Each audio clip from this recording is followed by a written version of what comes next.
first audio is going. We call these things microphones. Okay, so now we have audio. Thank you, Mitchell, for pointing that out. Okay, that was a bit of a whirlwind right there. Let me plug in my laptop so that it has power. That's also important.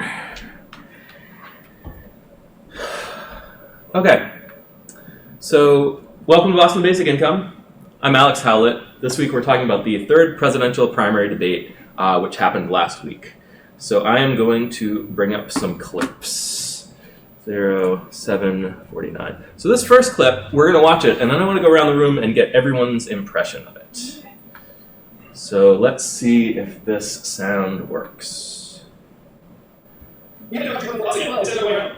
I have it playing on fast speed. My impression is that it is quick. Yeah. So playback, speed, normal. And we're going to go back to 749. 7. That's close enough. Why I'm running for president, and that's how I will lead this nation. Great. Thanks, Cory Booker. Entrepreneur Andrew Yang. In America today, everything revolves around the almighty dollar. Our schools, our hospitals, our media, even our government. It's why we don't trust our institutions anymore. We have to get our country working for us again, instead of the other way around. We have to see ourselves as the owners and shareholders of this democracy, rather than inputs into a giant machine. When you donate money to a presidential campaign, what happens? The politician spends the money on TV ads and consultants, and you hope it works out. It's time to trust ourselves more than our politicians. That's why I'm going to do something unprecedented tonight. My campaign will now give a freedom dividend of $1,000 a month for an entire year to 10 American families, someone watching this at home right now. If you believe that you can solve your own problems better than any politician, go to yang2020.com and tell us how $1,000 a month will help you do just that. This is how we will get our country working for us again, the American people. Okay. So how do we feel about basic income being promoted in this way? And how do we feel about this clip in general, how he's characterizing basic income? Do you feel like you can take care of yourself better than the government can take care of you, that kind of thing? Sounds very libertarian, right? Yeah. Yeah, so... It's really interesting. I was thinking about Kennedy's saying, ask not what Your country can do your for country you. can Ask do, what but you what can you do. can do. And his was the opposite, really, saying that we're, the country should be, government should be doing something more for us than we're doing for them at this point. So that was one interesting thing I thought. Mhm. But in general, when I was watching this, my heart sank when he did that, I have to say. I was sorry that he decided to do that. Because I knew how it would be perceived. Not that I don't think it's maybe a good idea, but it seemed to be too gimmicky. And that's the way I think it was perceived by people on stage. And that's not nothing, even if you don't agree with them. There's a kind of demeanor that has to do with earning respect for being there. And he already broke through that by talking about, I'm not wearing a tie, and it's like a reality TV show, and people liked it that far. But I think he went a little too far with this. Yeah. Bethany? Yeah, I mean, there's a lot in there that I could react to. I also thought it was a bit gimmicky and had the same concerns, and then I had bigger concerns when people pointed out to me that it might seem like we're going in the direction of buying votes or that kind of thing, and that I don't think he was trying to do that, Right. but probably just didn't think about it. Mhm. But that then seemed pretty concerning to me too. Right. In terms of the trust, I think it's separate to think about what we think about in here, which is which things are well handled by people's individual decisions, and some of those are, and for that I think like a freedom dividend is good, so I kind of like that. With this idea of general distrust in our institutions, because like well-functioning institutions would still have some things that we handle with our own money and some things that we don't. So it's not like a product of distrusting the institutions that we should have a basic income or something like that. Right. So I guess I just feel like the logic wasn't great. I mean, like, as in he was sort of throwing a bunch of things out in the opening that didn't really necessarily go together or didn't explain how they go together, which is not unique to him. But sometimes I think I like how he puts things together better than this.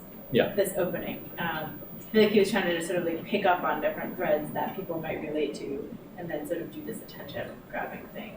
Yeah. So I didn't love it for all those reasons. But. Okay. David. It felt pandery to me in a way that made me very uncomfortable. Pandery? Pandery. Like I don't have a good word for it, but pandery. Nice.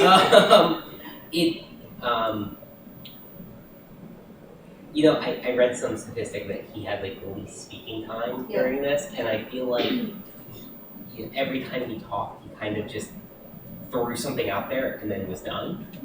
And it's not like how I have mixed feelings about how he proposes paying for it and et cetera, and like impact on economy and stuff like that. But like he's not talking about that, and it makes it hard to take him seriously.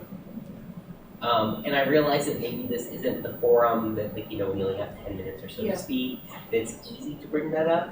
But somebody's hearing that and going, I don't understand. Right. And how would that work? And just throwing the idea out there doesn't really convey the message. And he's playing to the base there, the people that already support him, and everybody who doesn't already know his message and his details would be confused, at the very least, I would say. Yeah. Because I know his general message. I'm very, very apolitical, like quite frankly. I have talked about this before, like mixed feelings about how you can responsibly pay for something like this, and et cetera, et cetera. And it doesn't get into that at all. And I feel like that's actually the conversation that would need to happen for it to happen. So he's not really saying anything of substance to me. Okay. Richard. I thought it was an interesting idea, but it did seem like kind of a gimmick or whatever, but you have to look at like the ends justify the means sort of thing, and that you have to look at how the results are, and well, you got 400 and something thousand additional emails that are unique emails or whatever, and if each one of those donates them $1, then that easily pays for the $120,000 in dividends. Well, over 3 times over, and then the people were after the debate were saying that might be illegal and things, and then there's a former FEC director saying that's as long as they it promotes the campaign and he gains like information and things, then it's legal, and so. People spend a lot more money for fewer emails. Yeah. Mm-hmm. For what? Fewer fewer email emails. addresses and Yeah. etc. Like it might net him money, and yeah, that's the consideration. Yeah. Yeah. Whether or not it actually succeeds at that is completely irrelevant. If he says that's why he did it, that makes it legitimate. Yeah. Steve. I always thought UBI was sort of a libertarian thing in every respect, particularly as he said, the people know best what their problems are, what they need, and that the free market can fix their problems, can be used to fix their problems, or the free market can be repaired so as to actually function and solve people's problems. Yeah. As far as the stunt goes, I think it's good that he did it because nobody else can do it. He can just give people money, but I don't think Bernie Sanders can't say, "Oh, I'm gonna make a 10-person Soviet socialism as a political stunt." So Yeah, it's hard for the other candidates to say, I'm going to give 10 families free childcare for a year or something like that. And Michael has a couple points. He says, I cringed a little bit, but I did agree that the government/economic system should exist to make people's lives better, rather than people conforming themselves to serve and be inputs to the system. So I really liked that part of what he said, that, we're treating people as inputs to the system, but the system is here for us, Right. People might be inputs to the system, or they might be some of the inputs to the system, but that's incidental. Ultimately it's for the people. And I think this is what you were getting at, Mom, where, like Kennedy said, ask not what you can do for your country, ask not what your country can do for you, but ask what you can do for your country. I don't think Andrew Yang has exactly flipped that. He's saying we need to trust people to take care of themselves instead of trusting the government to take care of them. But I would flip, what Kennedy said. Yeah. I would say, I would say what I initially said, which is ask not what you can do for your country, but what your country can do for you. Yours. And then if your country needs something from you, they'll pay you, right? And I agree with Steve that basic income is kind of a libertarian thing in the sense that it funds the free market. But we've had conversations in here. Some resources are more efficiently allocated directly by the government, and some resources are more efficiently allocated by the market. Basic income funds the things that are allocated by the market, or that should be allocated by the market.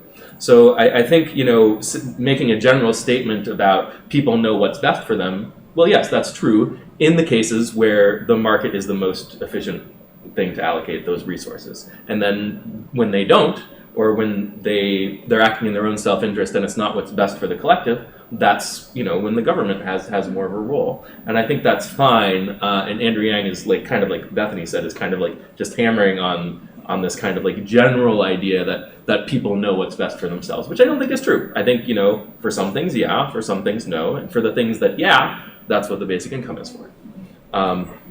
As far as the stunt goes, I fully believe that he did it to collect emails. He's running a lottery, right? He's running a raffle. So it's like, oh, hey, here, get some free money. Oh, out of curiosity, how many people signed up for the freedom dividend? Here, Yeah. yeah. Oh, okay. Yeah. So he got 450,000 emails from that. And he said he raised, in the hour after the debate, he raised enough money to cover it. Right. Because if you sign up for it, so the first thing that happened, or a few things happen, I don't know in what order, but there's a whole page explaining the legal stuff, how he talked to an army of lawyers, and also the fact that, so he's already given out 3 free freedom dividends as part of his kind of presidential run. He funded those personally. And then that was being called into question legally. So if you read that wall of text that comes up when you sign up for the thing, he says, we were doing it out of my personal funds, but then there were some issues with that because people thought it was campaign related. So now we're doing it directly through the campaign. Right. So now people are calling that into question too. So it's you have to be able to do one or the other, right? And it is something that's directly campaign related. And I think one of the arguments that his lawyers are making is that because it's something he wouldn't be doing unless he were running for president, it makes sense that it would be campaign related. I like Steve's point that nobody else can do it. Other people could try to do similar things, we'll give you the experience that you would have under my policy or something like that. It wouldn't be quite the same as kind of just giving people money. Justin's son is doing the same thing. Whose son? Justin's son. 100 basic incomes a month for a year or something. Yeah. Oh, Justin Sun is the name of the person. Yes. Oh, yes. He's a Right. Bitcoin guy or something Yeah, like that. yeah, he's a billionaire. Yeah. He Yeah. won the Buffett charity auction this year, and he's a Yang supporter, but he's personally doing it. Yeah. And Yeah. nobody's questioning that because he can, because it's his money. Right. Right. And the one of the co-founders of Reddit said if they don't let Yang do it himself, he would fund it for everyone, for all those people. So that's pretty cool. One of the things that's funny about all of this is that the FEC can't rule on it right now because there aren't enough people on the FEC. What? Yeah. Yeah. Yeah. What? Yeah. Mhm. Currently, the FEC cannot punish anyone for anything right now. Wait, that's So really if you violate election regulations, you can't get in trouble for it because the What? FEC is not able to do anything. Why? That is something that is true right now. Oh my So God. there are some people who are asking if part of the reason Yang did this is because he knew they wouldn't be able to rule on Wait, it. but why are there not enough people on the FEC? This seems like a bigger problem. Yeah. That's also a good question. I don't know the details of it, but They have 6 members, and they need 4 or 5 for a quorum, right. and They only have 3 members they right only now. have 3 members right now. Yeah. Why don't they have more members? They need to be appointed, and yeah, and like there's a lot of gridlock. I mean, like I think the answer is the general answer, which is there is a lot of gridlock in Washington. It's why we didn't have a full 9 justices on the Supreme Court for a while, that kind of thing too. So yeah. But that's really bad. I'm sure people are pointing out how bad that is. Oh, people are pointing out how bad it is. Yeah. They don't need me to jump in. I'm sure other people thought about that. There's something about it being like both parties plus an independent person. Right. And each party only has 1 member right now, and then there's an independent person. Right. So they need 1 more of each. I guess. Yeah. Yeah. Any more thoughts? I mean, I thought I felt I kind of had like the same kind of cringy response that some of you guys did. But I think it's a really brilliant stunt. He got so many emails, and that is why he did it, right? Right. And he's also, like with the 3 that he's done so far, he like talks to them and like tells their story and says like, oh, this person bought a guitar and is taking music lessons and is taking care of his ailing mother, and like he's able to like generate these kind of human stories. Right. Now he has 10 more families he can do that with. So Yeah. I don't know. Well, and also, he doesn't attack. And that's one Yeah. way, too, for him to be noticed. I mean, that's a big way Yeah. for him to be noticed, even if some people feel it's negative. At Yeah. least he's not doing personal attacks, which is what the other people do, to be noticed. Right. And something interesting about Yang's strategy in this debate is that this is the only time he brought up the freedom dividend. He talked a bunch of times on a bunch of different issues. He did not mention the freedom dividend except this one time. Oh, And even this one time, he didn't explain what it was. right. He only explained the contest, the Yes, raffle, right? right. He said, I'm going to give $1,000 a month to 12 families for a year. He didn't explain, that it was going to eventually go to everyone or anything like that. So I think what he's assuming is that, one, a lot of people know what he's about now, so he doesn't have to keep hammering, like, I'm going to give, $1,000 a month to every American. He doesn't have to hammer that. Excuse me. And then also, the people who don't know what he's all about, they are going to find out when they go to his website and sign up for the raffle, right? So I think that was kind of a big part of his strategy for this debate. I let him talk about other things. Yeah. Any more thoughts on that Andrew Yang clip before we move on to the next one? Okay. So here we got Julian Castro. But first we have to win. And that means exciting a Nope. young, diverse coalition of That was the wrong. 3. Oh yeah, Castro was being mean, right? Really? That was really. All right, here we go. problems didn't start just with Donald Trump. And we won't solve them by embracing old ideas. We need a bold vision. Universal pre-K and universal health care. Unleashing millions of new jobs in the clean energy economy. A tax system that rewards people who have to work for a living. So this is interesting. Very much. So I was looking at some statistics for the debate, or for actually the 3 debates, kind of lined up together, and how much time was spent on each topic, and they kind of ranked them and showed them changing between the debates. And for this one, they said jobs was 0. There was no talk about jobs. But this, like implicitly, is talk about jobs. Right.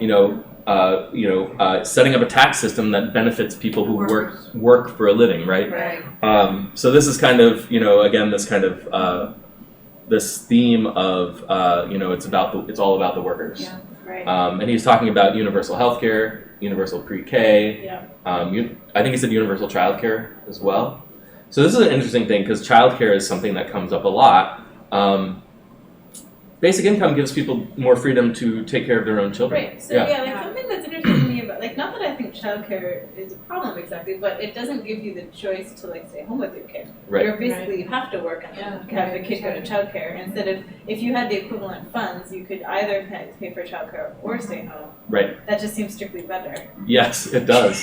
And the universal childcare thing, it implicitly assumes that the way you get your money is through a job, and everyone should have a job. Right. Right. Yeah. So the jobs thing, even though it had 0 kind of talking time according to this article I read, it's very much the undercurrent Yeah, still of everything everyone's Yeah. talking about, or a lot of the things And people it's are talking interesting about. because even if you Yeah. were worried about budgeting, you could spend the exact same amount of money by giving people with kids in that age range that whatever the cost of their childcare would be Sure. as a stipend that they could use to stay home or send their kid to childcare. There's actually some like really long-term studies that show that staying home is much worse for children. Really? Really, the studies I've seen suggest that it's a little bit worse to send them to childcare really young and a little bit better on average when they're a little bit older, and that those effects are both small. So But it also depends on your socioeconomic status. yeah, so when you sample people who are less well off, it tends to be that early childhood education is like more meaningful to Yeah, impact. that's what I've seen. And I forget the name of the town in Michigan they did the long-term study in, but they've shown that, when they offered universal pre-K to a group of 3 and 4-year-olds there, the average income of those children was sitting at 20 or 30% higher. The chance that they've gone to jail was much less likely. Overall happier, less health issues, less likely to be drinkers or smokers. And they're still following these kids today at 30 or 40 years later, and the results are meaningful.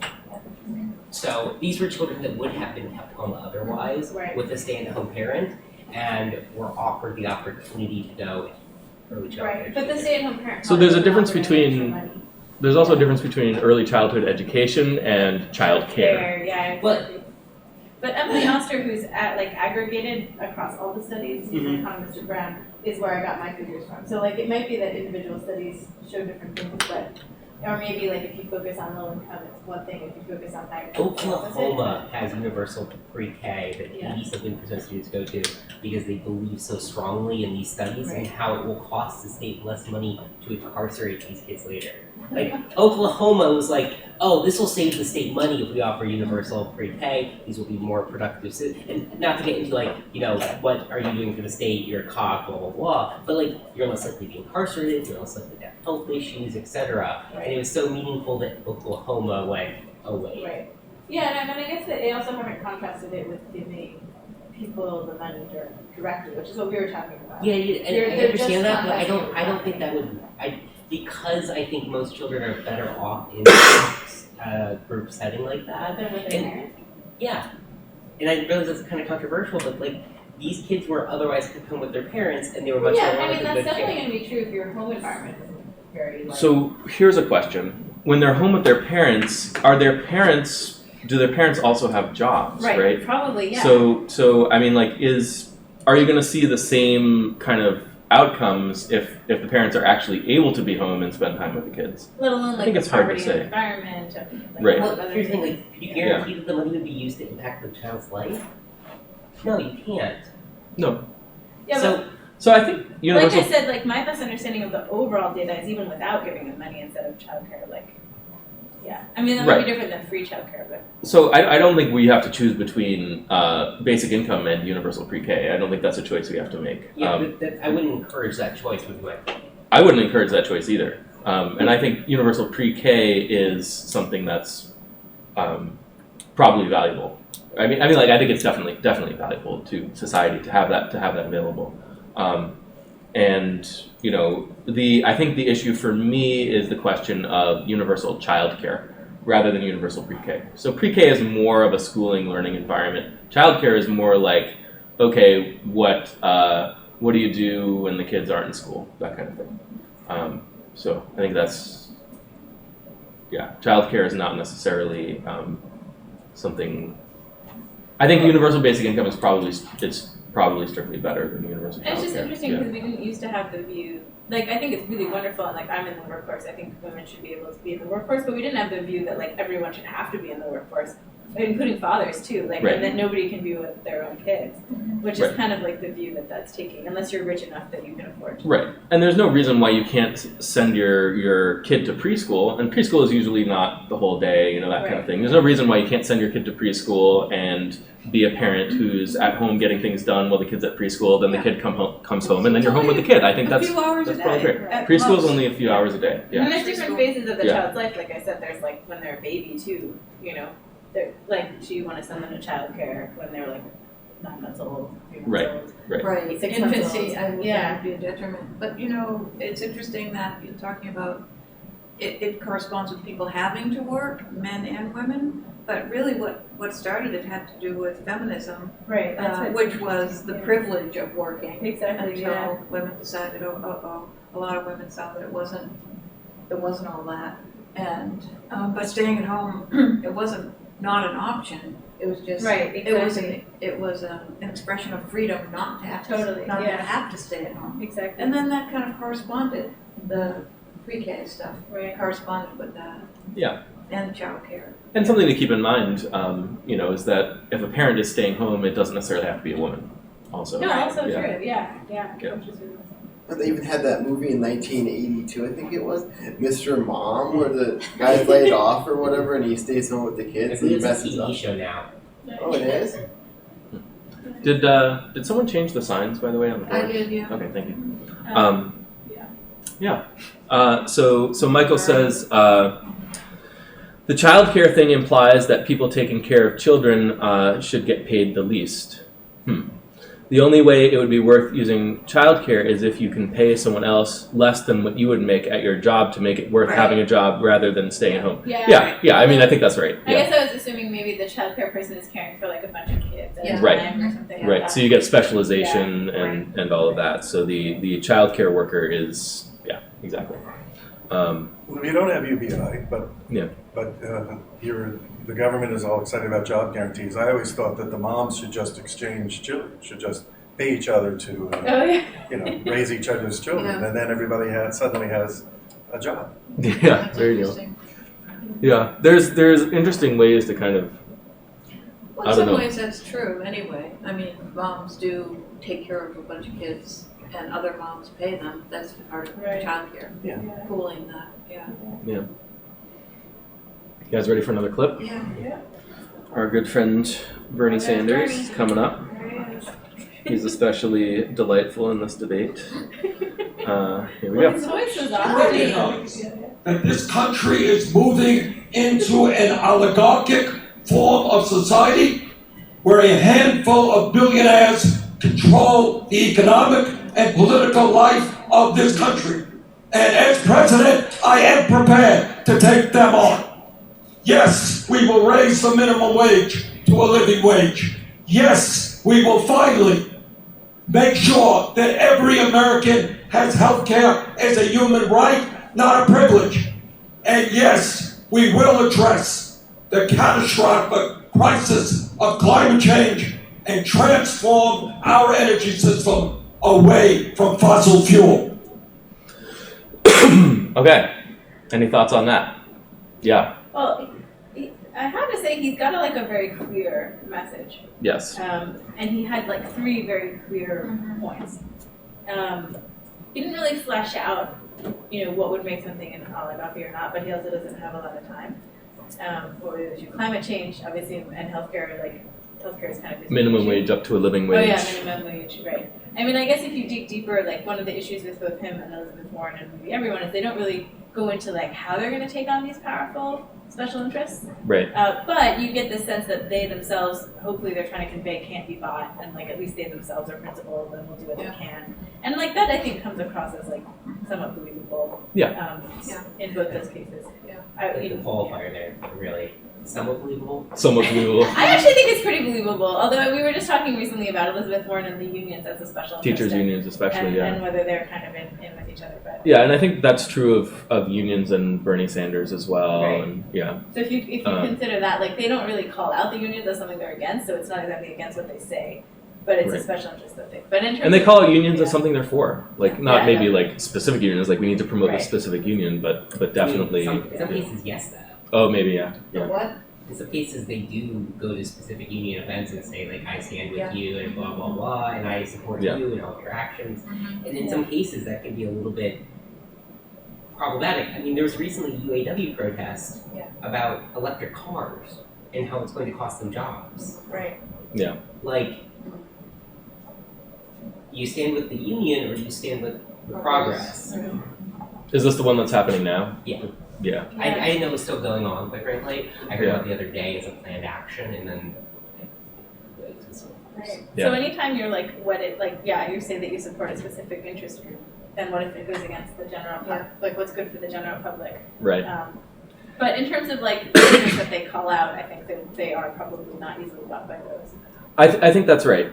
So obviously, if there's a special interest that you happen to agree with, and you know Bernie Sanders and Elizabeth Warren happen to feel like unions are in the right and doing the right thing, then you don't feel like that's a problem. So you call out people being, you know, influenced by special interests. You're influenced by special interests too. You just don't see it as a problem. You don't see it that way.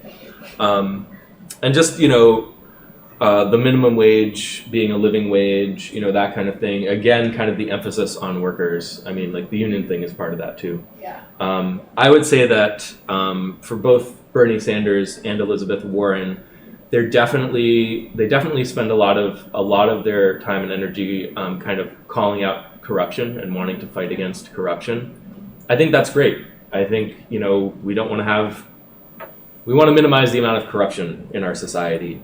But what's a little bit concerning to me is that sometimes there are things that are happening in our society or in our economy for very obvious and simple reasons that you don't have to necessarily pin on corruption. You don't have to bring corruption into the story to have a story about why this is happening. And a lot of times they do that, both Bernie Sanders and Elizabeth Warren. So that's concerning to me that they're just using corruption as a way of explaining why things they don't want are happening. Sometimes it actually is, you know, like pretty clearly a corruption problem, and sometimes not so much. Yeah. I guess I wonder too, though, like Andrew Yang was talking at the rally the other day about this as well, that like when you actually get into the thicket of it, maybe there's like a lot of corruption that's really obvious and that it's hard for us to even like think about or imagine. Yeah. And that might be part of what they're talking about. And in that sense, it's good that they're so strongly against it.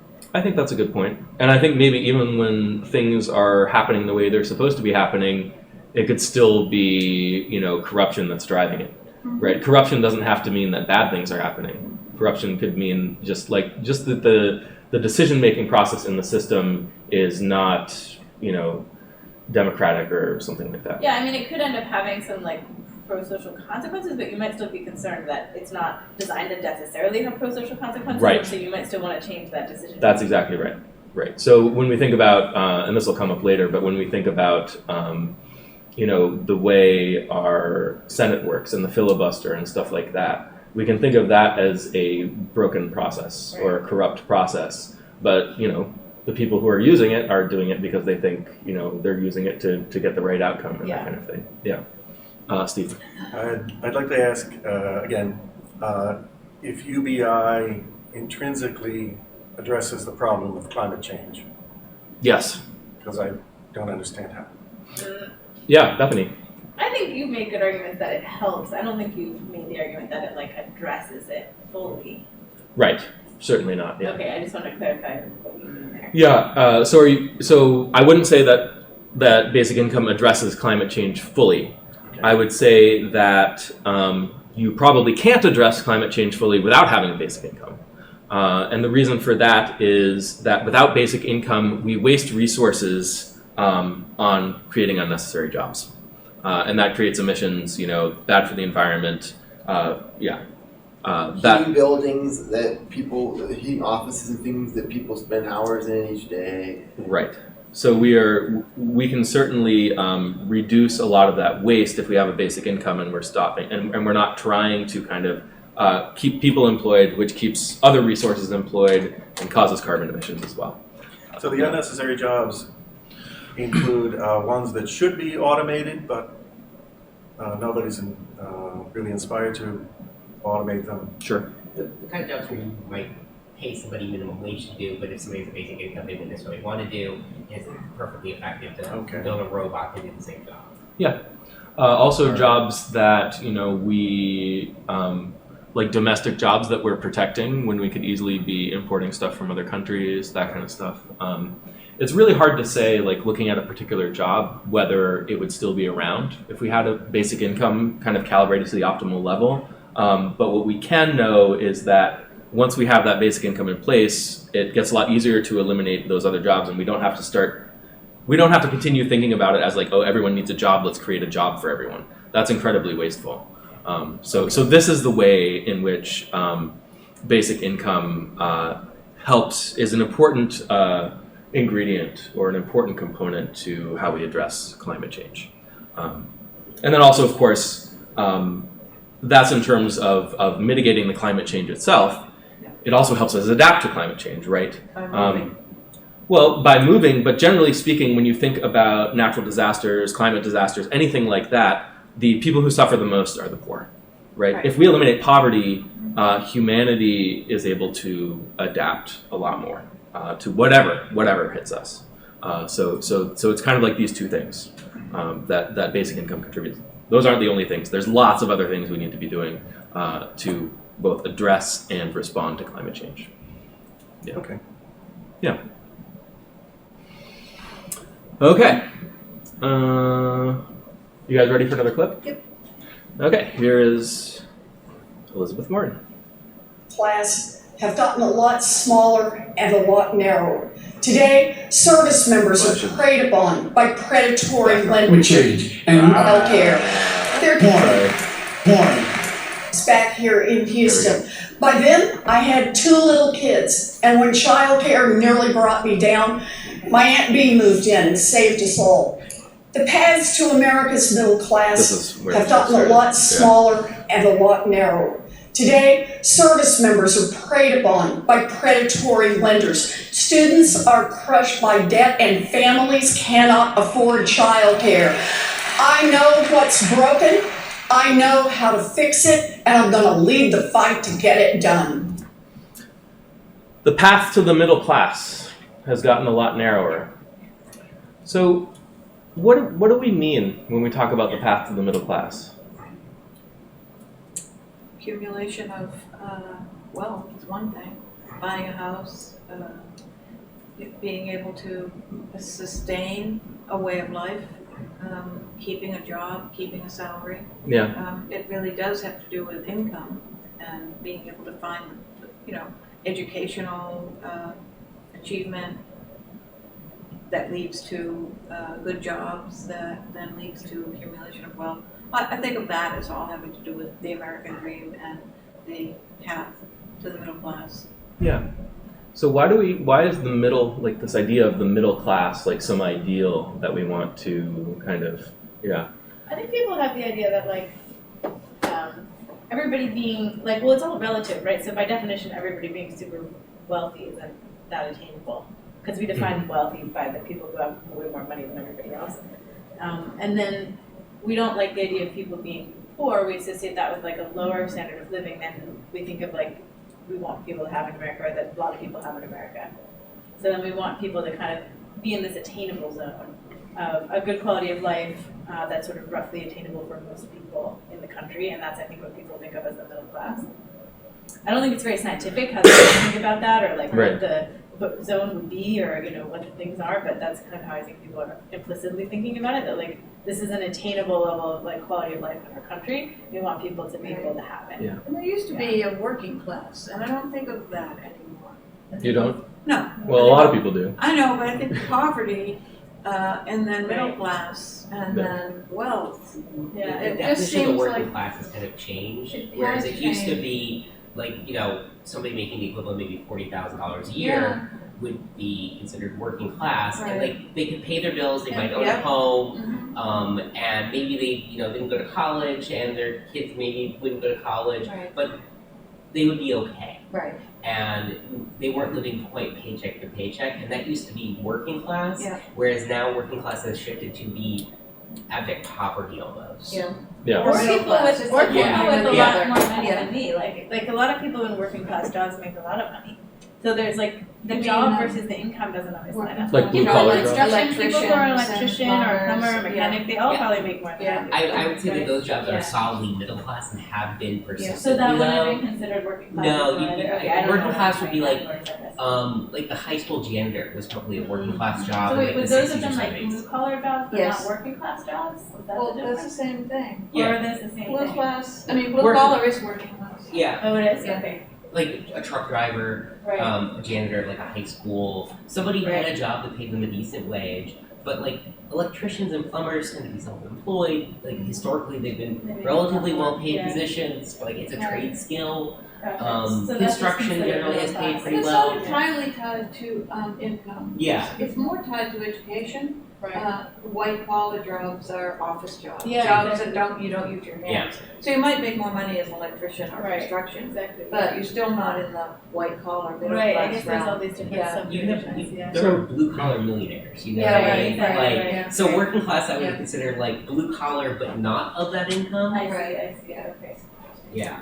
So it's interesting how we have these class divisions Yeah. in our society.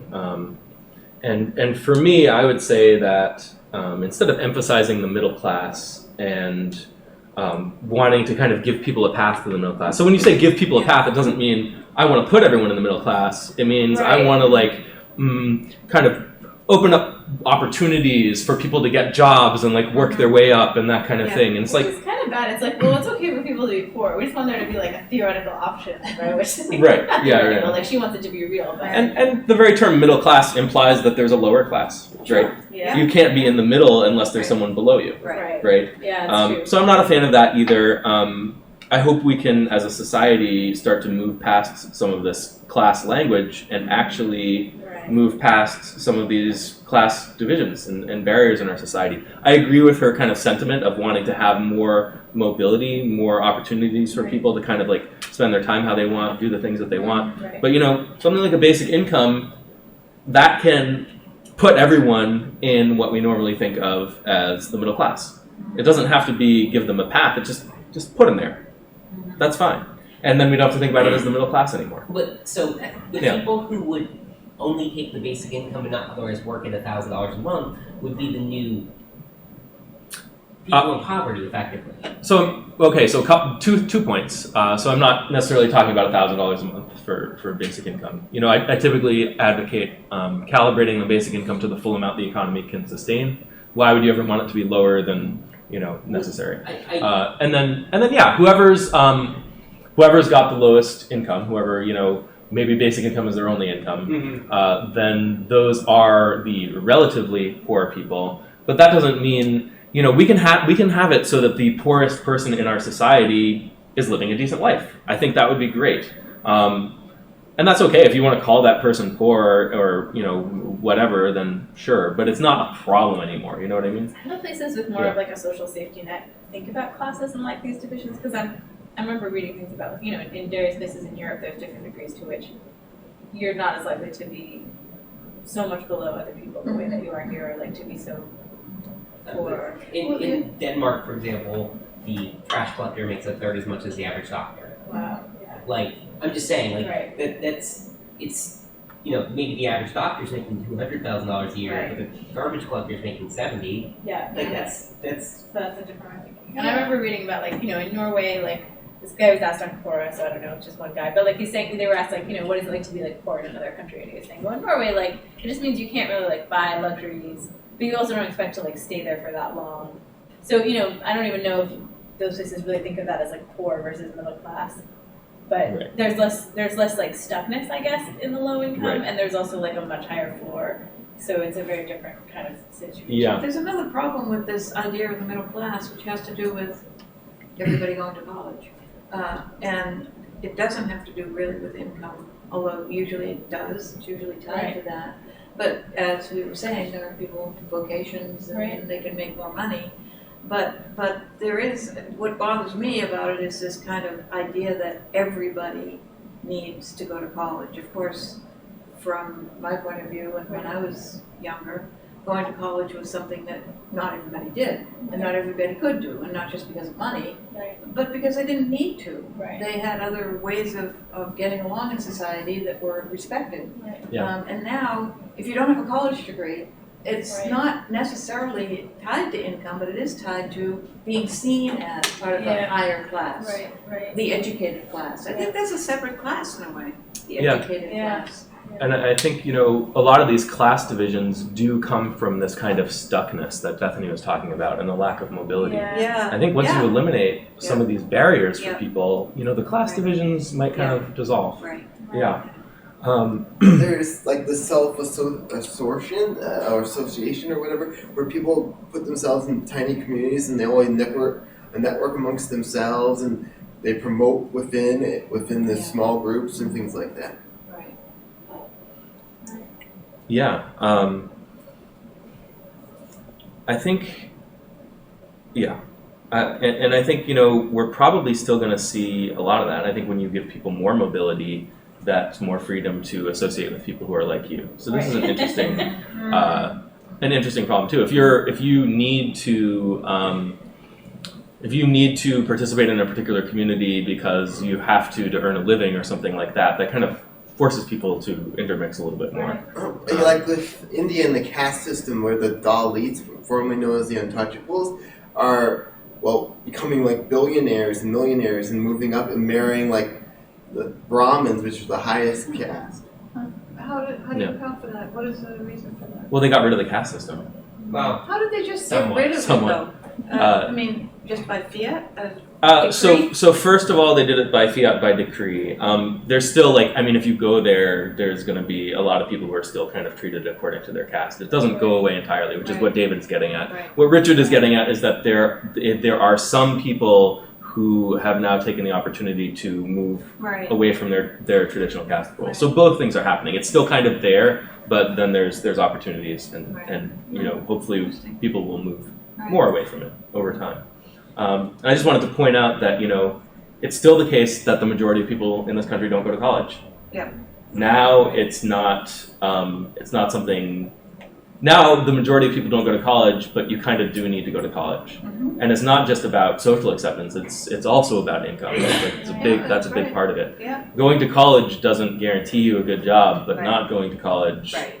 Unless you have one of these paths that's like lucrative and non-college oriented. Right. If you happen to be lucky enough to get into a union and that kind of thing. Yeah. But that's not most people. Right. Yeah. So it's anyone have any more thoughts on this before we move on to our next I one? think David's issue of relative poverty is a real issue, and a lot of people complain about it. In America, the impoverished are actually, very, very rich compared to the global impoverished. Sure. But relative to the American economy, they really can't buy, most of what's in the American economy. And some people dismiss UBI by saying, well, if every impoverished person gets one step richer, then all the prices will just go one step up, and then they'll be exactly as impoverished as they were before. Yes, we've talked about inflation a lot, even when I've been here, and there is room for something like this where there wouldn't be inflation, and I'm sure of that.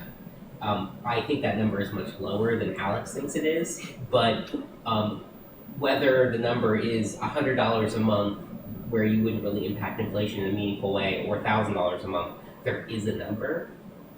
And I do agree with that sentiment. I don't think it's a high enough number to alleviate poverty though.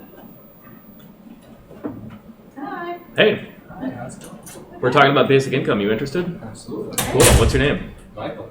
Cool. So we're live streaming on YouTube. Where you're sitting now, you won't be on camera. If that's your preference, that's fine. If you'd like to be on camera. Okay, cool. So what were you saying, David? Effectively, there is a number where you wouldn't inflate prices, at least not to the point where it would have a meaningful impact. And so you would actually help people. Again, we've talked about this before. I think that number is lower than some people think it is. I agree that number exists. If you gave everyone in America $20 a month, you wouldn't really inflate prices. Right. If you gave everyone in America $10,000 a month, I think you would meaningfully inflate prices. Where that medium is, I don't know, but it exists. So I think we both agree on those extremes. Yeah. So I think Steve's point was, and you can correct me if I'm wrong, was less about price inflation and more about kind of status inflation. Now if you have money, you're the new poorest person, even if you're. No, I'll say it's about price strictly inflation too. Economic, yeah. Oh, okay. Yeah. So then the question is, what if you wanted to have the maximum possible basic income without price inflation? what number would that be? It's somewhere between $20 a month and $10,000 a month, let's say. Yeah. And I don't know what the answer to that is. My feeling is probably that it's higher than how high David thinks it I is. believe it would be a few Yeah. $100s per person per month, personally. Like, Okay. I think the model would probably prove that out. I think $1,000 a month would be more than the economy. So you're even factoring in monetary policy response. The Fed raises interest rates Yeah. to reduce the amount of lending in the private financial sector, all of that. Well, because you'd be paying for it for either printing money or borrowing, the federal debt would increase in a meaningful way, and tax revenue would offset that. Right. So, and then, obviously the cost the government pays for certain things would increase appropriately, and there's impacts of that. The cost that the government would pay for things would increase. What do you mean? So whether or not you're talking about real dollar cost or current dollar cost, if you're raising the rate of interest, the amount the government borrows, because we were running deficits, would go up. Well, the way in which you are raising interest rates, the way in which we do monetary policy is we actually, we make it so that the government offers to pay a higher interest rate. Yeah. So now you wouldn't lend to anyone in the private sector at a lower interest rate, Yeah. right? So that's not necessarily But a the problem. federal government would be paying the higher interest rate itself, is my point. And why is that a problem? Because it would increase the debt over time, and if you're not worried about debt, obviously that's not I'm an not. issue. Yeah. But, it's a meaningful impact regardless. So, the way I like to think about it is that we're always printing money for consumers. Yeah. We can either do that directly through deficit spending, or we can do it indirectly through expansionary monetary policy in the private financial sector, right? So right now, most of our money printing is happening through Wall Street. Yeah. It's happening through, the Fed sets interest rates low, and most of the money is created through the private sector. Basic income can shift that. So now you're spending money directly into the economy from the government, and now you don't have to allow the private financial sector to get so big. And I would even argue that calibrated basic income, if you calibrate it to the full amount the economy can sustain, which you think is lower than the amount that I think, but once you have that, you're not going to have asset bubbles anymore. You're not going to have, it eliminates the business cycle. You're not going to have recessions that are caused solely by problems in financial markets. Because right now, the monetary policy is trying to compensate for the fact that consumer spending isn't high enough just on its own. Yeah. So there are Right. non-consumer-led inflationary bubbles and et cetera. I don't think you would eliminate it. I think you would smooth the curves a little bit, but I don't think you would eliminate it. And I think you would see bubbles pop up in ways that you maybe haven't before. Because if everyone is spending, if people, like we've had this conversation, but if people want to move to Boston, right, well, everyone having $12,000 extra a year means that maybe they're spending that money on rent, which means that the value of housing in Boston goes up, and the cost of housing in Boston goes up. And then some people are going to leave and go to Atlanta because Atlanta's cheaper. Sure. But would you still have a net inflationary cost on the cost of living in Boston? Yes. If more people decide to move to Boston, you would see that in some places. Andrew Yang says that you could get like 4 friends together and they would be able to buy a fixer-upper house, and then they would be In Manhattan, yes. No. So I think Like, the bigger effect here is that you're giving people an income that's not tied to a particular location. The housing market and the labor market are very intertwined right now. So if you separate those two things from each other more, now you've got, so you can always create a story about how for some reason everybody wants to live in a particular place. and I'm not saying that everyone will live in a particular place. I'm saying that you would see some place that people decide to go to and congregate in, where the prices would inflate much more rapidly than the rest of the country. I think that's always going to be true, but I think now the reason that those prices are inflating is because people want to pay that amount. Like, people are better off and they want to go to this place. It's no longer this thing where people need the jobs and they're desperate, so they have to live near where the jobs are. You know what I mean?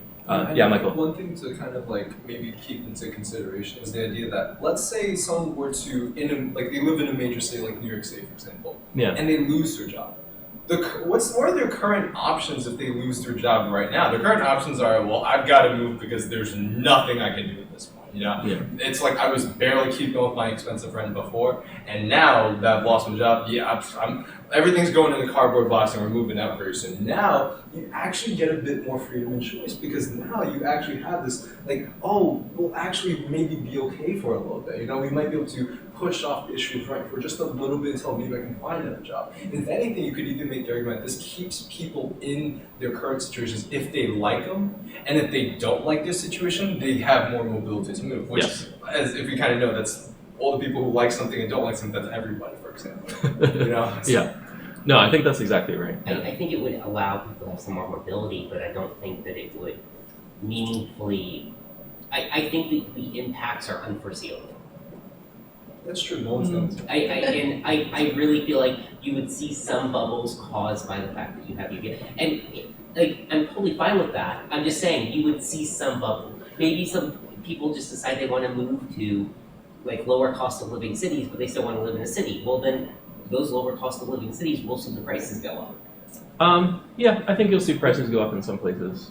I'm just saying, like, in you know, whether or not that causes an explicit bubble or whether or not it just leads to rapid price increases is a different matter, and you know, et cetera, et cetera. But I feel like within a couple of years, you would see people start moving to where they want to be. Yeah. Because they have that more mobility, and those prices in those areas would go up. So with housing, it's an interesting thing because if you just think of housing as housing, like people need a place to live, you want it to generally be as cheap as possible. You want people to be able to afford a place to live. But if you think of a home as an investment, you know, you want people to invest in their homes, et cetera, and treat it that way. Now you want housing prices to kind of go up over time. So at the same time, you want housing to be cheap and you want it to always be going up. So these two things are kind of in conflict with each other. And I think you guys know that I feel like one of them is more important than the other. Yeah. Because if anything, like as we're kind of like very sure about, it's all about raising the floor. That's what someone could make the argument, if we raise this floor by a foot or two, I mean, now we have less room from the ceiling. Well, yeah, but it's a lot better to have a little room off the floor than a shorter distance from the ceiling. One thing that I found very funny was, so I was listening to a graduation speech by Chuck Schumer, for example, who spoke at recently SUNY Stony Brook, and he made a very funny joke which went like this. He said, you know, if you are under $250,000, right, and you live in the state of New York, of course, and you're in state tuition, you'll actually be seeing a sort of like rebate that allows you to better afford your college and stuff. And if your family makes over $250, well, God bless you. You know, it's just like, you know, at that point, you're sort of saying, you know, kind of exactly. It's like we need to kind of prioritize the situation of maybe my housing investments is not as good as it could be compared to I'm going to become homeless very shortly. You know, there's definitely like one is, you know, and it's not to say that the other one's not important, but also let's also not forget that these sort of housing bubbles can kind of appear from nowhere and then burst. So it's not like that's something that in of itself is stable to begin with. We need to protect it. Right. And I think that's important. There's like these bubbles always have like a speculative feedback loop, and then eventually that feedback loop stalls out and everything comes crashing down. So it's not just about people want to live in a place and that drives the prices up. The actual, you know, desire to treat it as an investment and wanting to buy it and sell it at a higher price, that fuels it too. So in terms of basic income affecting housing prices, it might, as David said, it might cause prices to go up in some areas where people want to move to, but it's also going to stall out this feedback loop. And part of that is people have more freedom to live in other places, so you have less of that foundation of everyone kind of needs to move to this one place. So that can help take some steam out of the feedback loop. But then it's also the fact that you know, as basic income induces higher interest rates, that makes it harder to get a mortgage. It makes it harder to borrow to buy real estate. So it also has an effect from that side of things. So if interest rates are a lot higher, if you can't get a mortgage at you know, a rate below 10%, and you have to pay a higher down payment or something like that, you're going to see housing prices come down. You're going to see real estate prices come down.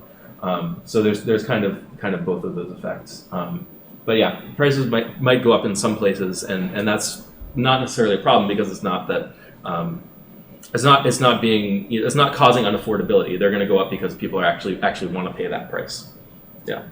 So you guys ready for another clip? Yeah. Actually, Laid Back Entertainment says only 6% of high schoolers are involved in vocational apprenticeship programs compared to Germany's 56%. Oh, wow. I would argue that this is a problem in Germany. we don't, like people need money, not jobs, and you're designing your education system around funneling people into jobs even more than we are here in America. So I would say that that's a problem. Yeah, I think it's a problem in the same way that I think that Orrin Cass, in his book, The Once and Future Worker, is a problem of his suggestion of paying companies to become less efficient, paying companies to get rid of their robots and hire more humans Right. just for the sake of people having jobs.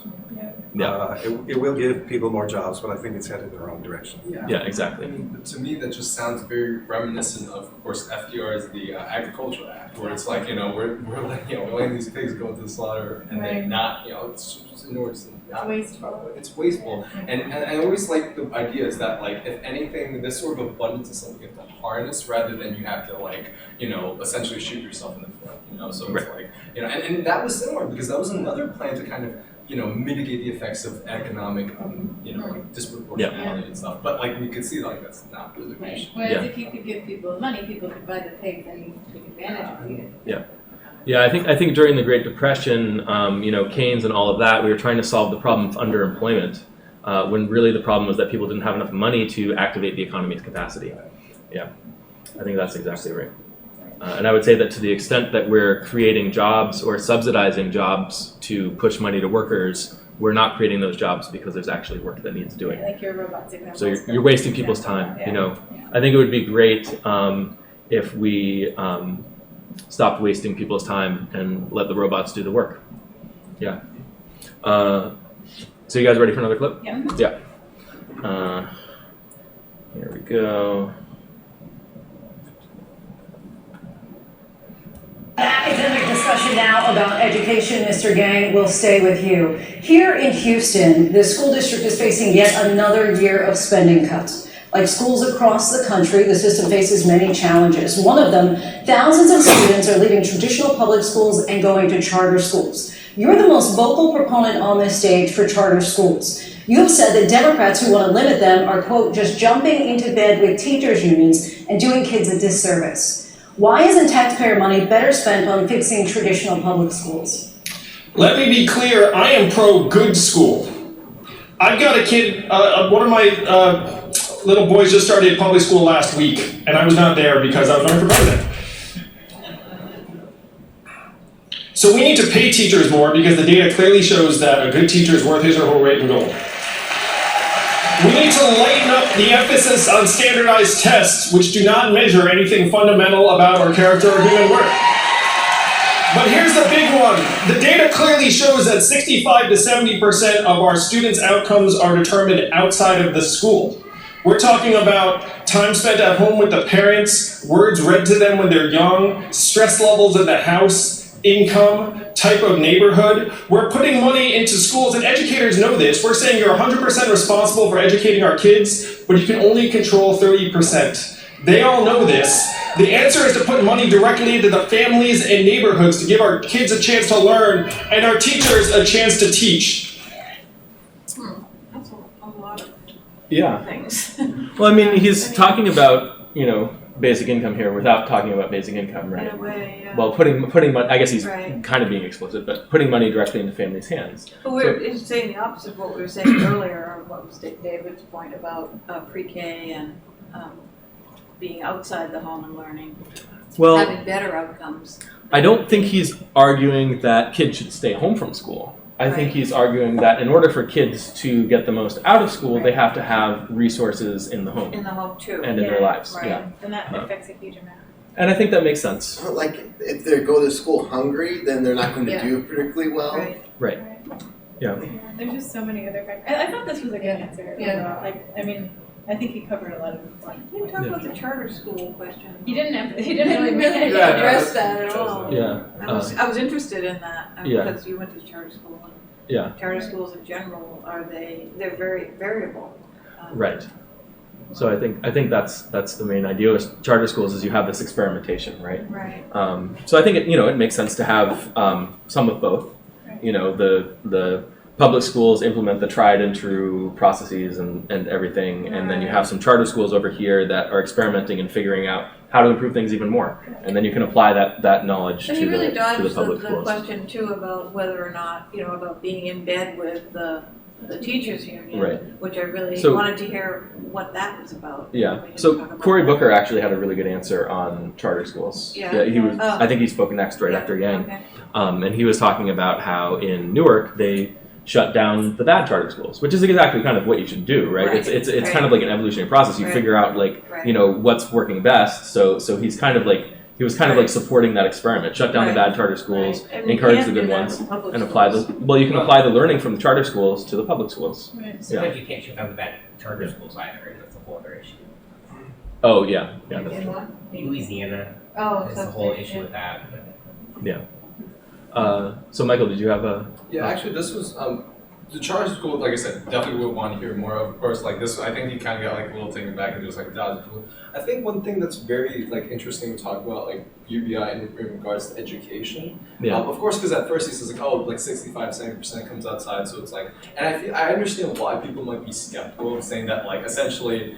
Yeah, our schools are like done for. We should just like give up on those and just, move to higher ground, so to speak. But one thing that I think is very powerful about that is the idea that like by giving resources to parents, you are essentially empowered that you're letting them be the parents they want to be, for example. You see, because like, and we always talk about stuff like, like if parents essentially didn't have to work as much so they can be around the kids more, that creates a stronger like student system, as I like to call it, like a student system, because that's really what a student is when they go to school. They're not just a boy or girl. It's a student system. It's a system that goes to school, and it performs well or not based on how good the surrounding infrastructure is around that. Yeah. And I think what's really funny is that like if let's say a parent decides, oh, I'm going to take this $1,000 and put into like books or something, they can do that. They say, oh, I spent $1,000, so like I don't have to work as many hours and I can be the one teaching my kid instead. You can do that. But it's that you're giving people options, because right now I feel like a lot of parents want to be there more for the kids,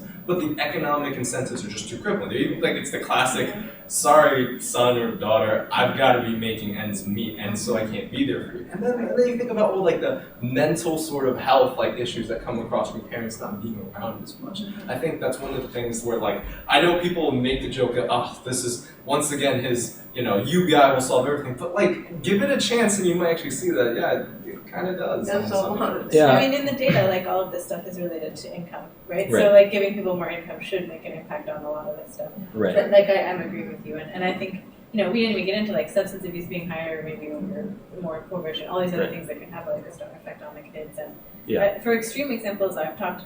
Well, first of all, talking to teachers, like I think they would often agree with what he's saying. Like the ones that I've talked to, that if they're in a difficult school, that it's just really hard to combat the circumstances that the kids are dealing with. And there's a good This American Life that I've talked about called Harper High School, which is an interesting experiment in this because they give it's a school that was given like a lot of money, but they don't get to keep the money forever, unfortunately. And that did help them like have a lot more resources for the kids. But the kids are like in this situation. In this case, it's like one of the most extreme with like. They're automatically in a gang whether they want to be or not. There's all this gun violence. Like there's no way the school can. Yeah. And the school is helping for sure, but it's like there's a bigger Right. problem that Right. definitely needs to be addressed. Yeah. So that's an extreme example, but I think that you see that in a lot of places. Yeah. There's another This American Life that I listened to a few days ago, from a few years ago, about these magnet schools in Hartford where there was this case of some guy, it was lawyer brought it about how these minorities weren't being treated particularly well, so he sued the state, and so they got hundreds. The case took over a decade, and they got hundreds of millions of dollars, and they invested in these schools. But it was contingent on getting the white students to bust into these minority and majority communities, and later it became Asians as well, and they have to get at least 25%, and these schools are just magnificent. They have like the planetariums and like massive aquariums and like ecology magnet Magnets different schools. than charters. Yeah. Yeah. And How are they different actually? Magnets are Tested public. from- Oh, they are public? Yeah, they're Okay. public, and generally speaking, you tend to have them as collective schools for like a region. Right. So like you might have a magnet school in Boston that attracts students from Cambridge and Somerville and Don't you have to Dedham. qualify for them? Well, so Sometimes. charter schools are also public. I think usually, and maybe there's some overlap too. I think usually with a charter school, it's a lottery system in terms of who gets in. Normally with- they're privately run though. Yeah, they are. Privately run, yeah. They're funded through public money or not. Sometimes you can have a charter school that is actually a private school. Oh, okay. In some states, they can accept charter funds to accept other students, which is the problem I was talking about in Louisiana. But the they're just because they're public money doesn't make them public. Some of them there's some controversy where somebody was paying, like as a principal, they were paying themselves. They ran the school 3 or 4 times what a public school principal would make. And they were hiring their brother and their cousin and their aunt and their uncle and their mother and their sister. Yeah. You know. Like, So it's, yeah. So So I think not fly to public school. yeah, I think magnet schools are often. So I know like the Boston ones, like Boston Latin and stuff like that. You have to be a Boston resident. I thought they were open to non-Boston residents. No. Some of the magnet test schools are. Some of them might be. The ones in Boston are not. You have to be a Boston resident, and like you said, it's a test school. You have to score a high enough score on a standardized test in order to get in. Yeah, And that's a magnet school. they just call it a magnet school because it Attracts attracts Attracts. people. Yeah, I guess I am thinking about schools where I think Richard was talking about the kids being bused into other places from other parts of the city, and so it wasn't residential the way that you're talking about with Boston. Well, with Boston, I mean, Boston's a But- decently sized city with a lot of different neighborhoods, right? Right. So kids But from you all couldn't over come Boston, all over the From city Newton, of Boston. you wouldn't go from You Newton couldn't go from to Newton, but you could go from West Roxbury, or you could go from Right. Dorchester or Charlestown or something like that. Yeah. Right. Yeah. I know in Newton North there were minority students that were using that high school as a magnet school for their neighborhood. Oh, really? Yeah, so it's kind of reverse. Newton allows students from Boston to attend there. They have a program where they allow. Oh, is that what they- Yeah. I know Newton does explicitly. I don't know if any other towns nearby do. Yeah. And I know our school had some kids from the adjacent town and Yeah, stuff and like then I that. think they stopped that. But for a while they had the students from Maynard too. Yeah. I don't know how they got in. Yeah. Like Rayanis. Or Maynard, I know. Yeah. Yeah. Okay. You guys ready for another clip? Yeah. Yeah. Senator Warren, to use Mr. Yang's term, are you just jumping into bed with teachers' unions? You know, I think I'm the only person on the stage who has been a public school teacher. I wanted to be a public school teacher since I was in 2nd grade. And let's be clear in all the ways we talk about this, money for public schools should stay in public schools, not go anywhere else. I've already made my commitment. We will have a Secretary of Education who has been a public school teacher. I think this is ultimately about our values. I have proposed a 2-cent wealth tax on the top 1/10 of 1% in this country. That would give us enough money to start with our babies by providing universal child care for every baby aged 0 to 5, universal pre-K for every 3-year-old and 4-year-old in this country. Thank you, Senator. Raise the wages of every child care worker and preschool teacher in this country. Cancel student loan debt for 95% of the folks who got it.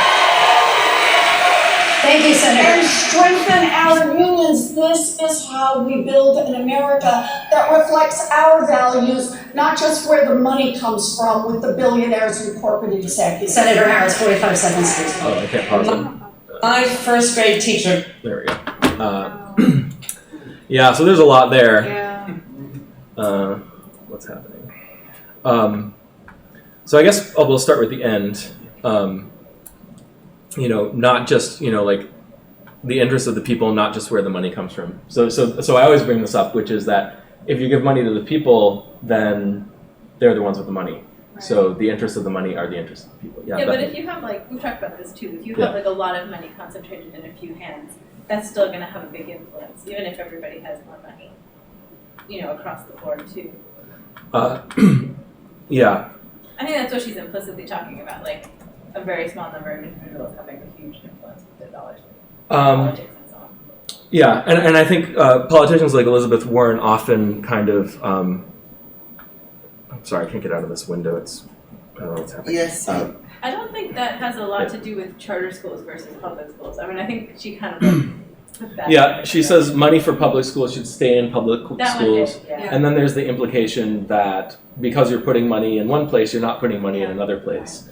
Also, charter schools are public schools technically, I guess we could talk about that. I guess some of them are not, Oh, they're not. or they're That's not right. in some ways, some privately run, privately funded, yeah. Yeah. So, I mean, I think the issue isn't that money for public schools should stay in public schools, it's that we want to provide funding for the education of American children, no matter what school they're going to. I suppose if you have a private school, that's kind of something that people are paying for kind of above and beyond, and there's no reason why we should be funding that. I do think the charter schools are an interesting experiment, right? Or they allow for interesting experiments, yeah. I wish people, I mean, it does sort of make me feel like people are kind of, feel like they have to politically align themselves with teachers or not or something. Because nobody really gets into the nuances of this, or many people don't. Cory Booker did a little bit more, but it's like, people aren't talking about why maybe it's worse for the student's education to take money out of the public school to go to a charter school or not. Like, Right. there's different debates to have there, because there's kind of economy of scale for the money being in one place probably, but then at the same time you can have like this experimentation. Yeah, I But think people that's a don't good seem point. to really, like, she at least didn't really get into that. She just kind of like took a stand on it. Right. I think there's a balance to be had, and you don't want kind of like to speak in absolutes of like all money Right. should just. And it's also not that like the money is zero sum, right? I think you make a good point about kind of like the ability to operate at scale. If you have everyone in the public school, then it's Right. more efficient, that kind of thing. Whereas if you're peeling students off, then it's not like the students who remain are getting the same education. If it's per student, if the funding is per student, then they might actually be getting a worse education because you don't have the scale. Yeah, so anymore. that's part of the Yeah. issue. But I also think that like there are a lot of good arguments on the other side too, like you were saying with experimentation or like Right. something like that. So yeah, I don't know. I just didn't find it super satisfying. I mean, she made some other interesting Yeah, points, it's because he's in bed with the teachers' unions. Probably. Yeah. Yeah, Steve. Well, I still say that once a government program gets so local that it's talking about individual childcare, individual moms and children, then it's the same as a UBI. And that the federal government really, well, it doesn't have anything to say about it. That universal childcare is the same as just giving mom $1,000 a month and letting her figure out and pay for her own childcare issues. Right. And giving her the money directly is arguably more efficient. And we have no reason to believe that she would spend that money irresponsibly, or that most people would. Most people would generally do the right thing to take care of their children, that kind of thing. Or if we think she would spend it irresponsibly, then we need a federal officer of some kind, a federal official, to visit each house to make sure that the universal child care is being used. Truant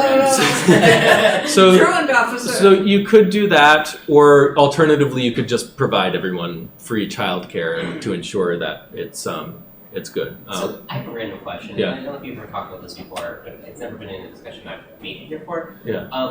What about the child is $1,000 a month? Do they get it? For Andrew Yang's plan? Well, no. For like, if we were to talk, let's say like you gave that to a family, like it's an actual plan. Yeah. Let's say you gave every individual a certain amount of money. Yeah. What would you do with the child's money? So for Andrew Yang's plan in particular, he doesn't start until you're 18, so you don't have to worry about that. Okay. For me, I would say, you want to give people as much money as possible. So the question is, how do you get the incentives right? You don't want to be paying people to have children necessarily. Maybe you do sometimes if you've got a population problem, if you're Japan or something like that. I think it's an interesting calculation. My hunch is that you'd want to phase it in. So optimally, maybe when the kid turns 12, they get, some kind of like allowance level basic income or something like that, and then it gradually increases until they get the full amount at 18 or something like that. I think this can be figured out kind of empirically. You start with something and then tweak it. We had a meetup discussion on like population and parenting, where we talked a little bit about like how to be careful with the incentives in terms of children. I don't know if that's what you're thinking. No, that's exactly actually what I'm thinking. It's just like, in theory, if you gave somebody $1,000 for each child they had, well, that would cover any childcare expenses, et cetera, et cetera. Whereas if you just gave it for the parent, like they still have children, so maybe they would be required to work still if they had multiple children. Yeah, I think the idea is not to necessarily reward people for having children, but more to provide money for people, and then one of the things they could use the money for is having children. Yeah, Michael. Yeah, one thing that I think is really interesting about sort of this idea of, like increasing people's pay, because of course, like, look, I'm all for people who like work with kids and working with preschool children and teachers. I'm all for them getting more money. Look, I mean, yeah, they're important. But the one thing I have a big issue with is how it's done. Because whenever people, if it's about a legislation that caps, like, sort of like puts like essentially a minimum wage, as we sort of should be honest, that always strikes me as confusing and difficult to implement, because now let's see, there's a minimum wage for a preschool teacher or a regular teacher. Right. Well, then that's the problem we've said before, is that, well, you might just have fewer teachers now, because definitely if this were to go into effect, you would definitely have to increase the money going to the schools in the first place. That's because, after all, making sure each person gets a bigger slice, but the pizza stays the same size isn't going to work. So, and that's one of the reasons why I think, because to get to the charter schools, like, I get sort of the argument people are saying this. I mean, it's like, look, you want to help people who are in the general public, people who go to public schools, but you're just taking siphoning money from them and giving it to people who really, aren't gonna, don't need that kind of money. That's one way of looking at it. But I think the thing to remember is that because this is, once again, coming in conjunction with, a UBI, let's not forget why people go to charter schools. I mean, if a charter school is pretty lousy, okay, fine, then, terrible idea, don't send your kid there. But if a charter school is really, really good, and you're a parent who wants your kid to get the best opportunity, sort of thing, are we really gonna demonize parents for wanting, and again, in those cases, being willing to pay more? Obviously, I would never be in favor for a charter school to cost less than a public school, because of course, that's kind of a privilege to go to a charter school. But you can't deny people that privilege if they're able to afford that. And I think to some extent, if people are willing to to go to the extent that they're willing to pay for their kid to go to a charter school, even if it means them taking extra jobs or something, we should still be allowed them to do that. Yeah, so you're not generally paying for is this what you're about to say? You're not paying for your kid to go to a charter school. Charter school is publicly funded. Private school. That's what I'm saying. There's a good reason why there's right. So there's private school, of course, which you pay for directly, and I don't think anyone's suggesting that. That's the thing. In some states, has come into effect is private schools are allowed to accept vouchers, Betsy Voss, right. That whole group. Yeah. So and then I'm trying to think of the organization that she used to work with, but yeah. Right. Yeah. There's the whole school voucher thing where now you're giving parents money that they can use to spend on private schools, and I think that is borderline. If you give people a basic income, they can spend money on whatever they want. So if you give people school vouchers and it's only some people, and it feels like we need to. It's trying to get around actually fixing our public school system.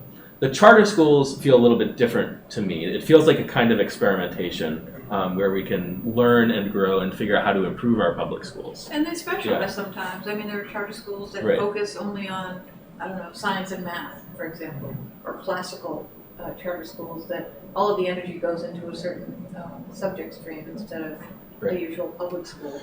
And that is an experimentation, and that might be a choice that people want to make, but they shouldn't have to pay.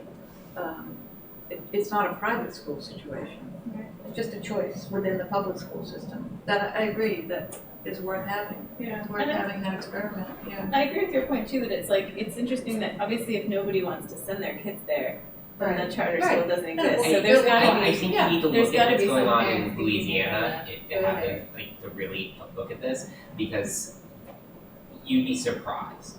There's a lot of typically ignorance about people think that these charter schools are the are going to be more effective for their children than the public school.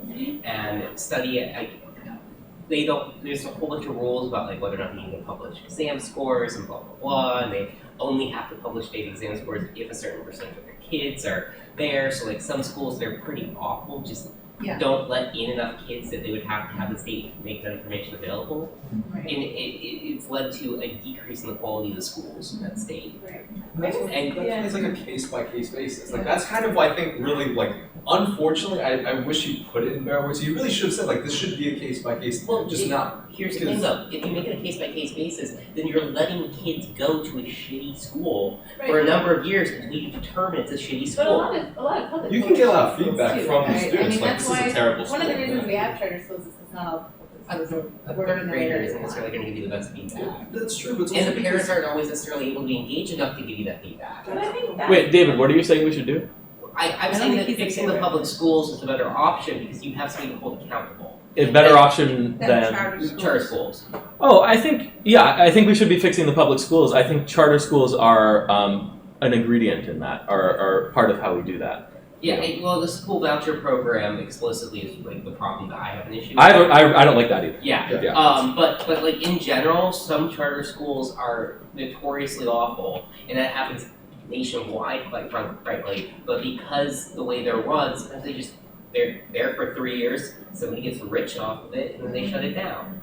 So I guess there's Yeah. different maybe reforms, or also I liked your point about like the parents, you know, if parents are buffered a bit more by less poverty or like more income, you know, it's hard to imagine like an upper middle class family making a mistake for too long. Maybe they would. But you know, if you have more time and resources to be engaged and involved and like visit the school and like see how your kid's doing. Yeah, but if and- you're working 2 jobs, Yeah, and exactly. you're Right. barely able to like be there for parent teacher anything, and et cetera, and you kind of just have to take what they tell you about your kid as gospel. I just feel like there's an inability to hold some of these organizations accountable that you have in the public institution. So in a world without basic income, it's really hard to figure out what the right thing to do is in a lot of these cases. In a world with basic income, it makes it easier. You know, the parents now have more resources. You know, kind of to Bethany's point. So you know, like I was saying, there's a lot of problems that basic income doesn't solve. Or I say this a lot. I say that, you know, there's a lot of problems that basic income doesn't solve, kind of to Michael's point before, but it solves the very important problem of how to get spending money to people. And then we can look at the problems in our world and we can ask ourselves, how many of these problems are as bad as they are because people don't have enough money? Those are the problems that basic income solves, and anything that's kind of a consequence of that as well. So I mean, it's not everything. Like Michael said, basic income doesn't solve everything. But it solves a lot of things, because there are a lot of problems in our society that are caused by people not having enough money. And being able to, be on top of your kids' education and actually pay attention to that and make decisions about that. People are going to be able to make better decisions about a lot of things if they have the freedom to maybe spend their time thinking about their lives and what they want to do with their lives. So yeah. I'm going to finish up with a final clip here, and then we can discuss it. So here we are. So to follow up on what Elizabeth said, why are we losing to the fossil fuel companies? Why are we losing to the gun lobby and the NRA? And the answer is this: we all know, everyone on the stage knows, that our government has been overrun by money and corporate interests. Now, everyone here has a plan to try and curb those corporate interests, but we have to face facts. Money finds a way. Money will find its way back in. So what is the answer? The answer is to wash the money out with people-powered money. My proposal is that we give every American 100 democracy dollars that you can only give to candidates and causes that you like. This would wash out the lobbyist cash by a factor of 8 to 1. That is the only way we will win. And as someone running for president, I'll tell you, there's the people on one side and the money on the other. The only way for us to win is if we bring them together. Yeah. That's good. So I think that's right. And I think, the democracy dollars, of course, does this specifically for, politics. Basic income does this for the market economy. If you are a business and you want to profit, and the people with the money are the ordinary consumers, now your profit motive, your interest becomes aligned with the interest of the people. So both of these things kind of bring the money and the people together. Seattle does that. Seattle has democracy dollars, yep. Yeah, I knew I heard that somewhere before, and I just looked it up. Yeah. Yeah, it was interesting in Seattle. They had a little bit of a problem where people didn't know they were real. Yeah. people didn't believe they were real, right? They mailed them out to people, and it looked like junk mail, so everybody threw them out. Hopefully, when Andrew Yang implements it at the national level, that it won't have that problem, or they'll figure out a way to not do it that way. It might not even be a physical thing that they mail out or something. Yeah. Anyone else have any? Or why don't we go around and get final thoughts? I think it was worth exploring these candidates as much as we did because it really brings to the fore, because of the ones you chose, how much basic income and the idea of jobs permeates all of their commentary. I wasn't really thinking about that, but they really are talking about it embedded in this assumption of making things better is getting more jobs, getting people more jobs. And that's completely not what Andrew Yang is about. It's so far over on the other side, though. I don't know. He does talk about creating jobs as well. Oh, he does? Yeah. Too bad. I know. Yeah, Sorry. not pure in his. But I feel like it's less of an assumption like that filters through like Right. everything that he says, and more Right. something that he just like says Different sometimes. place Yeah. entirely. So that was my takeaway, I guess, from that. Yeah. I'll say yeah. Definitely. Yeah, it is really interesting. I mean, there's a lot in like each of these clips actually. Yeah. I do with this one. I do think that it's important to do a lot of reform, but I also do wonder about kind of the way that money finds its way. And I don't know if his thing is the right solution or not, but it's interesting that he's kind of willing to be creative in ways that other candidates, like we said, like even sometimes laugh at, but there's an attempt to like And be that laughter open-minded, is from nervousness too, because Right. you know, what is he talking about? It's original. Right. And that's what happens to original people all the Right. time. Right, Laughed exactly. at, fought against, accepted. Yeah, It's what happens. And I guess to be fair, like sometimes those original people are, you know, we don't like their ideas at all. No, we don't. But sometimes it's someone that we do, so it's like, you know, Right. yeah, anytime that you're farther from the status quo, like you're more likely to be either like have a really great idea that's new or be like totally doing something really risky. So I understand, but I think that none of his ideas to me like seem like really crazy or risky or Well, not terrible. to us, but we've been, I mean, you but know, presumably with that's- Alex, and we've been, Yeah, in this, exactly. you know, Or presumably to other people every in week, the yeah. talking about this stuff. Yeah, but it's interesting. It's an interesting debate. There was a lot in it, obviously. Yeah. Final thoughts, David? I mean, and I realize that, you know, this has been heavily focused on Andrew Yang because of the nature of his campaign and the fact that he is supporting this as a concept and etc. I personally, you know, I like the idea of a UBI. I disagree on like value compared to some people, but that's fine.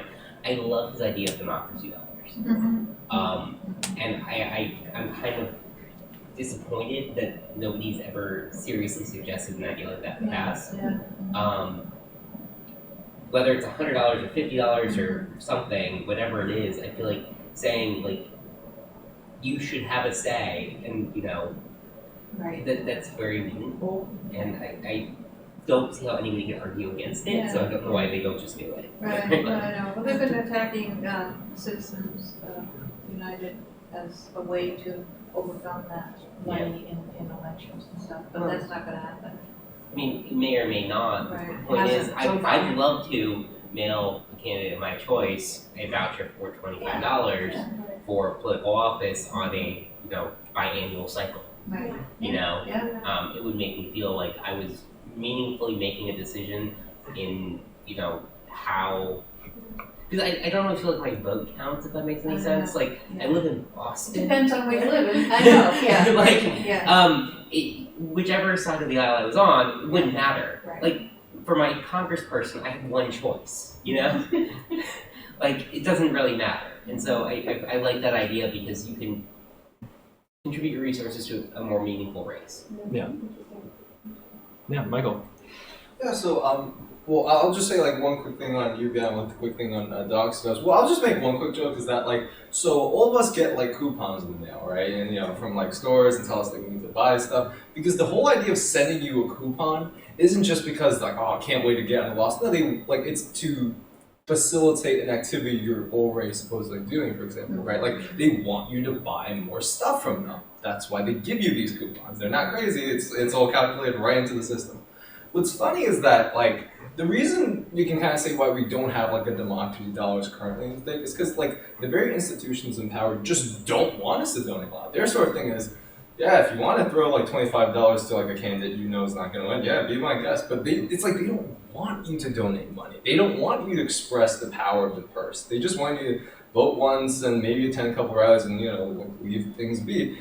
Like and I feel like this is why like that's exactly a bit of like most people. In fact, it was interesting because this, of course, was brought by Larry Lessig.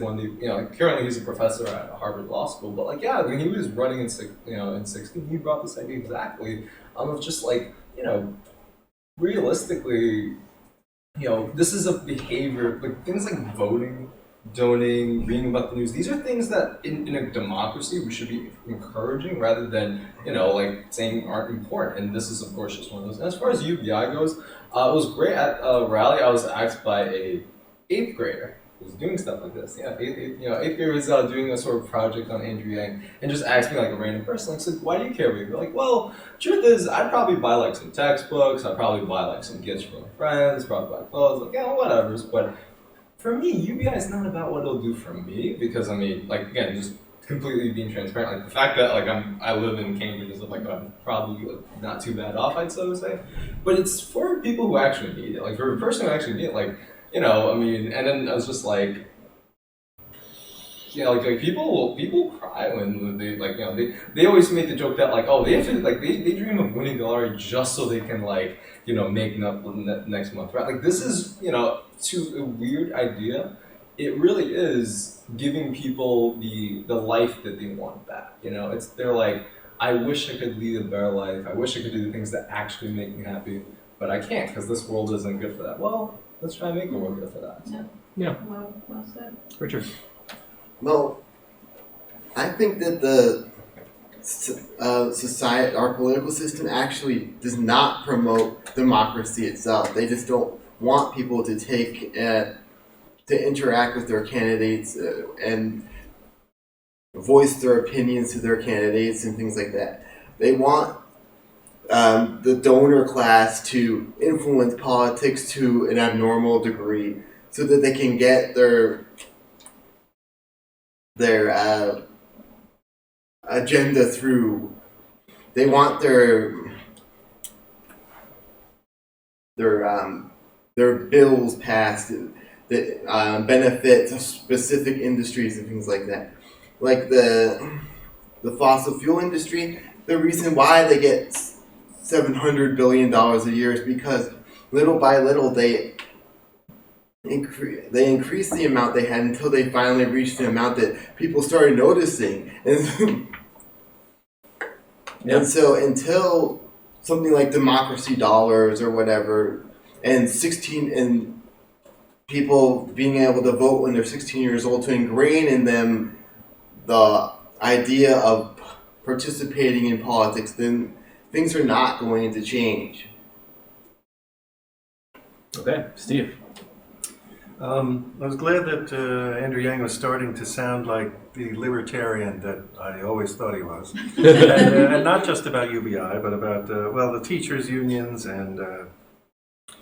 and he's also talking about, he's become the economics guy. And whenever trying to make every problem trying to address every problem as an economics problem, which I think is a good way to go, because otherwise you sort of get stuck in identity politics.